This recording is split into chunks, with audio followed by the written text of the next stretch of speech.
Let's talk about two huge ideas that basically control how we get information in our modern world: freedom of information and access to knowledge. Now, I know they sound almost the same, but trust me, figuring out the difference is everything when it comes to understanding who holds the power. You've totally been there, right? You're digging for some government data, or maybe you need a critical scientific paper for a project, and bam, you hit a paywall or a dead end. It feels like the info is right there, but you just don't have the key to open the door. Well, today we're going to talk about the two biggest keys that society has come up with to unlock all that information. We're going to break down what they are, how they work, and most importantly, why they matter to every single one of us. Okay, let's grab our first key. This one is all about keeping power in check. We're talking about freedom of information, or as you'll often hear it, FOI. This is the tool designed to shine a big, bright light on what our governments are up to. So, what is FOI really? At its heart, it's a legal right. This isn't just a nice-to-have idea. In a lot of democracies, it is the law. It means you, as a citizen, have the right to ask for and get information that public, taxpayer-funded organizations are holding. And why does that matter so much? Well, because it's the bedrock of a healthy democracy. FOI gives us transparency. It lets us see what's happening behind the curtain. And that leads directly to accountability, because, it's a lot harder to hide sketchy decisions when you know people are watching. All of this allows us to actually participate in our democracy and pushes for better governance overall. And this right here gets to the core principle of it all.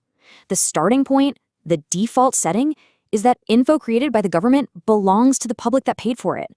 The burden is on them to prove why something needs to be secret, usually for very specific reasons, like national security.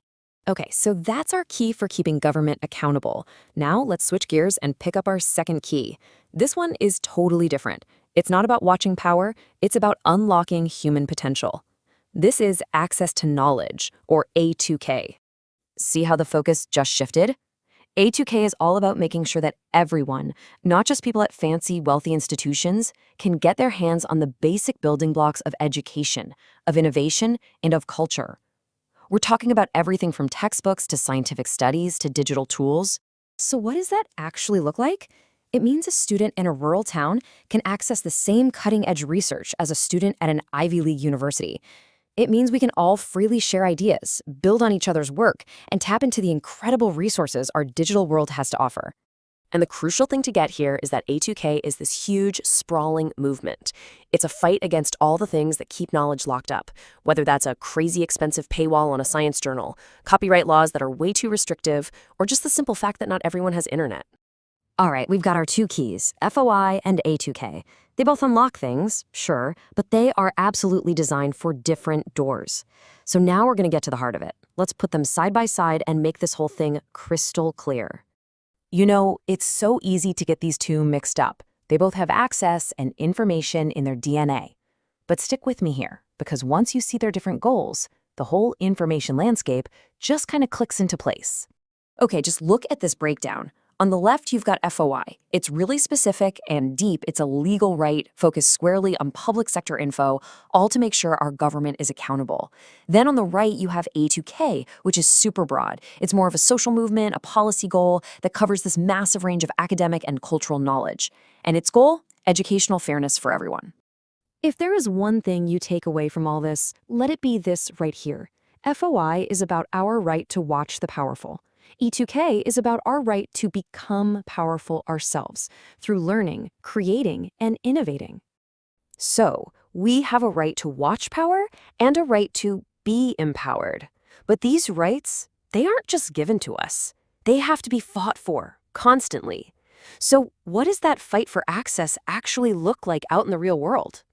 Well, first off, it's important to know this isn't some fringe idea. The United Nations itself says access to information is a fundamental human right, and you've got huge global players like UNESCO and the International Federation of Library Associations pushing this cause forward, day in and day out. And when you bring that huge global fight down to your neighborhood, who's standing right there on the front lines? Your local library. They are the unsung heroes, the real-world engines of both FOI and A2K. Seriously, libraries do so much more than just check out books. They are fierce defenders of your intellectual freedom. They provide access to databases and resources that none of us could afford on our own. They teach digital literacy and are actively working to close the information gap every single day. But even with all of that incredible work, this fight is, well, it's far from over. There are massive systemic barriers still in place that keep knowledge locked away from literally billions of people. And these are the big ones. The digital divide is real. If you don't have good internet, you're locked out. The costs for academic journals and databases are just astronomical. And on top of that, you've got these powerful forces of restrictive copyright, flat-out political censorship, and even simple language barriers keeping information stuck in silos, totally out of reach. So that's where we'll leave it. We have these two incredible movements, one for government transparency, the other for learning for all, both trying to pry open the doors. But there are still powerful interests building walls. And that leaves a big question for all of us. In a world that runs on information, who should really get to decide who holds the keys?